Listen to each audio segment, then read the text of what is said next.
Hey everybody, we're here for the new episode of Five for Talking. I'm here with Caps, the captain of the show, the muscles in the sauce, the boss. And we're here for another summer edition, the off season, Five for Talking. We're going to be talking about a bunch of stuff that happened around the league. We're going to play catch up, give you our take on what's happening.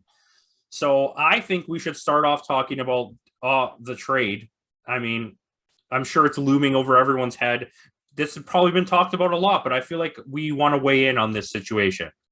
So the trade was between the Calgary Flames and the Florida Panthers, where the Florida Panthers acquire Matthew Tkachuk and a conditional fourth-round pick in 2025. And the Flames get Jonathan Huberdeau, Mackenzie Weegar, Cole Schwindt, and a conditional 2025 first-round pick. So people were signed, but we'll talk about that in a second. Let's just talk about the meat of this trade. What is your immediate takeaway from this? When this first happened, first and foremost, I was shocked. Matthew Tkachuk was the future, but it seems as though he was not happy and he wanted out just because of what happened with Gaudreau, and he probably thought that didn't have any support. So he thought, to better his future, that he thought the best way to go about things was just to ask for a trade and just to get out of Calgary. I was shocked again that Florida traded their best player. I just didn't get it. I was and their shocked. Best defenseman of that season. So immediately my thought was, wow, Calgary just knocked it out of the park. They got the best player, in my opinion. But then for a couple of days, I was thinking, well, what if Huberdeau doesn't re-sign? What if he doesn't re-sign with Calgary? Then Calgary they just get screwed. But later on, I guess you'll point it out afterwards, Huberdeau does re-sign an extension, and so does Tkachuk.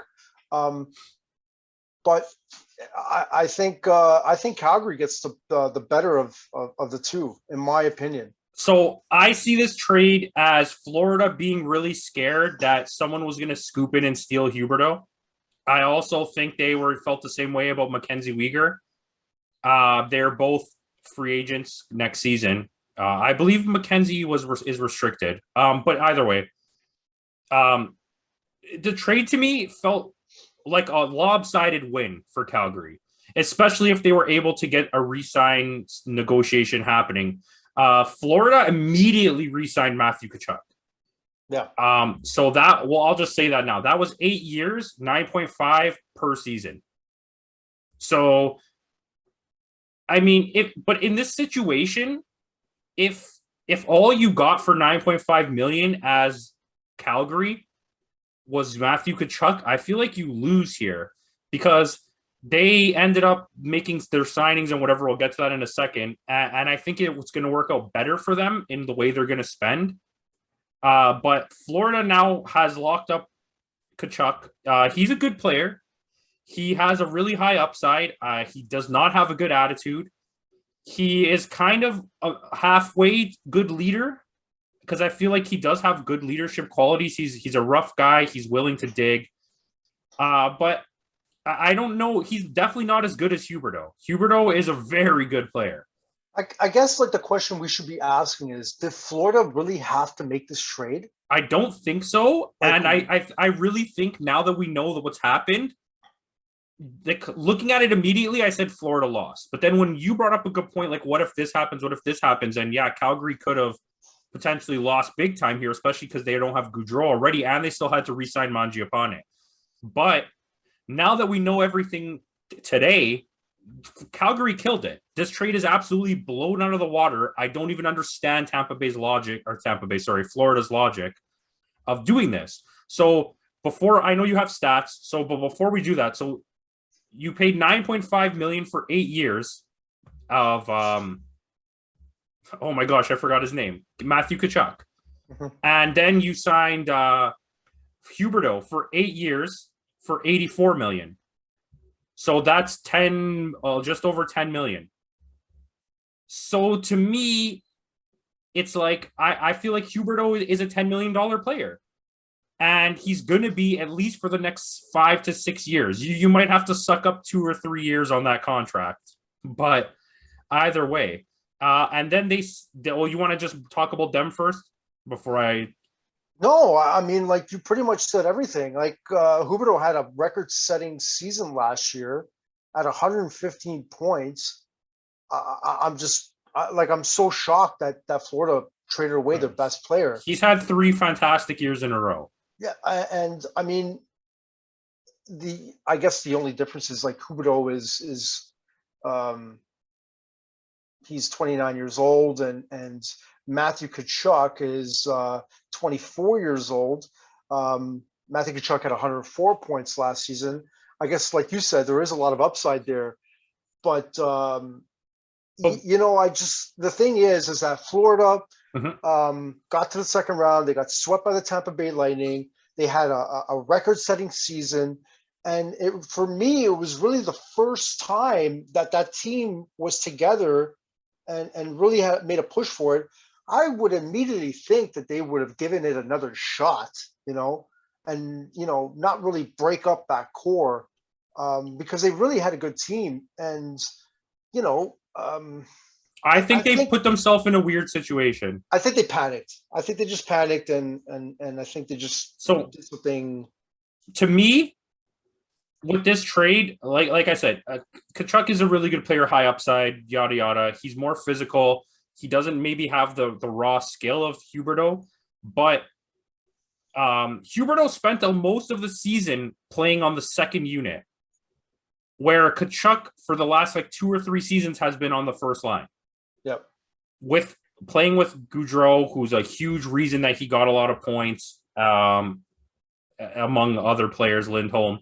So I'm not saying he's bad, but I feel like Huberdeau is that guy. Huberdeau is your Matthews. Huberdeau is your McDavid. You have him. He leads your team. Tkachuk will get you those numbers, but he needs to be in a position where he's playing with someone. And mind you, they do have Barkov, who is fantastic. They got options. But I think Florida jumped the gun here. Like you said, I don't want to stay on this too long, but Calgary lost Gaudreau. We thought, it's all over. They're a top team in the West, right? I think after all these moves, they're still a top team in the West. You replace 2 top-tier forwards with a top-tier forward and a top-tier defenseman, which kind of balances your team out more. Yep. It gave them, this whole move gave them more salary cap to get in the little pieces that they needed. And I don't think they move in the standings. For me, Florida went from the number 1 team in the East to a fringe playoff team now. They're a 7th or 8th spot team for me in the East. If that, with this team that they have. I think Florida is still a really good team. But the East is really good. But the East is really good, like you said. Yeah, I think the East has really evened itself out a little bit. I know Florida's made a coaching change, but it will be really interesting to see what they do next season. I definitely, like you, don't see them replicating what they did last season. No shot whatsoever. It's going to be a dogfight, I can tell you that much, but it won't be really that lopsided. But I think we can move on from this. Did we touch on Mangiapane? No, I'll just shout it out quick. So they did end up signing Mangiapane, and I had a few discussions with people here and there. And my general thought was, I'm not sure if I talked to you about it even, if they paid more than $6 million for him, they were idiots. Yep. And they ended up getting him at 5.8 for 3 years, 17.4 total. And I think this is a fine contract for the type of player he is. I think he's good all around. He has some qualities, but he's very streaky, and he needs to play with other good players to produce. He's not just going to get you 70 points on his own. True. I can't add to that. I mean, Mangiapane is a pretty much tricky player. Be interesting to see who he plays with next season. Was he not on the first line? He bounced between the first and third line a lot because I had him in my hockey pool. That's how I really paid attention to him. And he had a few stretches of getting 0 points for multiple games where they would just drop him down to the third line, and then he would get hot again. Well, Mangiapane is a goal scorer, and Huberdeau is a setup guy. So it'll be hopefully they can Mangiapane gel. has 30 goal potential. Like he Yeah, can he be got a 35 last year. yeah, he can be a 30 goal guy for a while. I don't know. Does it tell you how old he is? I've never even 26. looked. 26. So he's got a good. He's just entering his prime right now, Yep. basically. So I mean, I'm excited that Calgary didn't just throw everything in the garbage and ended up pulling away with this trade. Great. So let's segue that to what do you have next there? TOEWS. All right, let's talk about Jonathan Toews.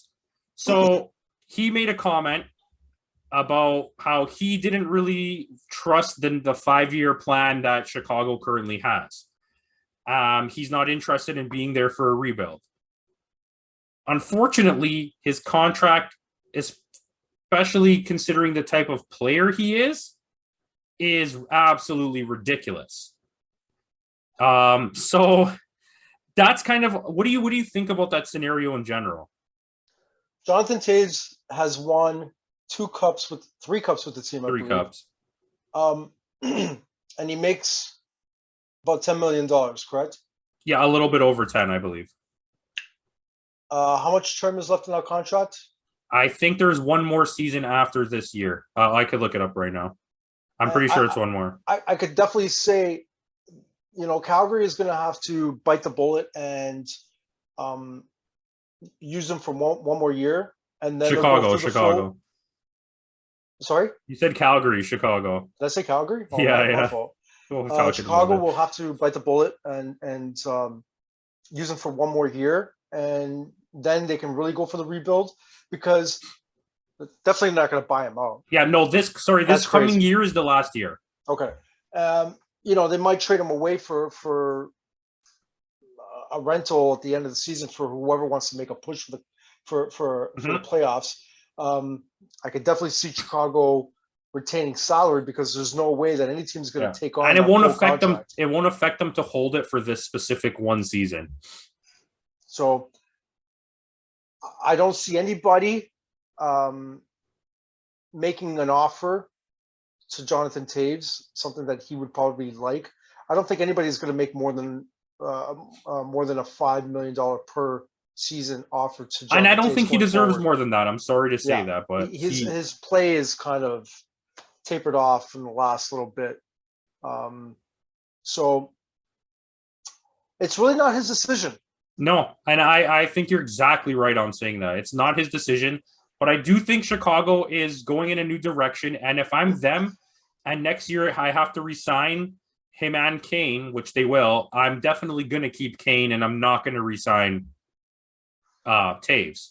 Yep. Mind you, I can definitely see a trade deadline move happening with a huge market team, something like an LA or a New York, that's gonna, or the Rangers, not the Islanders, that maybe even the Islanders make a move, all draft picks and a prospect maybe for Toews, and they're gonna retain like 80% of the salary, whoever they trade Toews to. Because Chicago will retain it. Sorry, my bad. No. But that's basically how I see that going. I don't really see any other option. Hey, that's good. That's cool. I have no way of seeing how this thing's going to get played out. Yeah, I mean, if there are teams out there that are going to need a depth forward, they're going to try and push to see if they can make a trade or deal done. Yeah. Like you said, and I pointed out before, no one's going to take on the whole salary. No. But no one's going to complain about a super reduced Jonathan Toews playing on your second or third line on a playoff contending team. Like, that's the kind of guy you want, especially if you can get him for like 80% salary. Yep. So that means that Chicago is going to have to pick a new captain in the next couple of years, because he probably won't be there very long. I am assuming it will be Seth Jones. Yep. Yeah, I don't know. Chicago's in a big mess. What do we got next here? Trouba. All right, so Jacob Trouba, the 28th captain of the New York Rangers, historical franchise. So for me, when new people get named in the original 6 teams, I think it actually means something quite important, and I'm pretty sure you feel the same way. Mm-hmm. So did you wanted to talk about something about him specifically? Well, I was just going to ask you if you think that this is the right choice. I mean, I can go through some stats before you answer that question if you want. Go ahead. He's got 22 minutes average a game, which is second on the team. Second, plus 25, sixth in points, and he led the team in penalty minutes. I don't know. I don't know if this is the right. He's 28 years old. I just don't know if he's the right person. Maybe it's something that I'm not seeing that's happening in the dressing room or something like that. But I don't know if he's the right person to be captain of this team. To be honest with you, I agree with you 100%. For me, I'd either go the modern day direction where you just slap your C on your best guy and give it to Fox, or I'd maybe look into Zibanejad or Chris Kreider. But my first pick was Chris Kreider. Yeah, I think Chris Kreider, that would be my first pick as well. But a lot of modern teams, as we've seen, are willing to just say, you're the new guy, blood of the team, you're the future, and they just slap a C on him. And that would be Adam Fox. But I would much rather Chris Kreider if I'm the Rangers. Maybe there's something we don't know about Trouba. But we know from his days in Winnipeg, he's a trade demander type of guy. Yes, that was the point. I totally forgot about that point because he was highly touted in Winnipeg. He was going to be like the next big thing, and he wanted out. And to me, I'm not sure if that's the right mentality of a team-oriented person. I don't know if he's got the right attitude, but I would have gone with Kreider as my first pick. My second pick would have been Fox, but I guess they see something in Trouba. Like, for example, he leads the team in penalty minutes. Like, yeah, you know what I mean? You know what? That's a huge one for me. Like, I think that's a little bit crazy. You want your captain to be your guy with the most penalty minutes, and yeah, you want your captain to be the most disciplined. Yeah, that's what I mean. Sorry, I said that like I was being serious. I meant it like sarcastically. Like, yeah, you want him to be the guy to set the example for the rest of your teammates. 100%. I guess you want him to stand up for your teammates, but you don't want to be like dropping your gloves per se. I'm not saying that he is doing that, but like always putting yourself in a very bad position for your team in the penalty box, watching to see if your team is going to do well without you. I don't know. It just doesn't make sense to me at all. But I guess, like we said before, maybe they see something that we don't. But time will tell, I guess, on that one. I don't know if you have anything to add to that. No, I mean, I just really don't think it's the right idea. I'm not. We'll see how it goes because we can't be really the judge of that. Let's be honest. But I really do think that maybe Trouba wasn't the best choice, and personally, I think that we should have went with Chris Kreider. He seems like a stand-up guy that really knows both ends and can play to. He plays to like a leadership quality. Yeah. So I don't know. Personally, I wouldn't have gone with him. So we'll just move on from this. We're gonna wrap this episode up here. We're gonna come back with a second episode. So everyone, we're going to spit out the last little bit of information we have. Join us next time. Like, comment, subscribe. Peace out.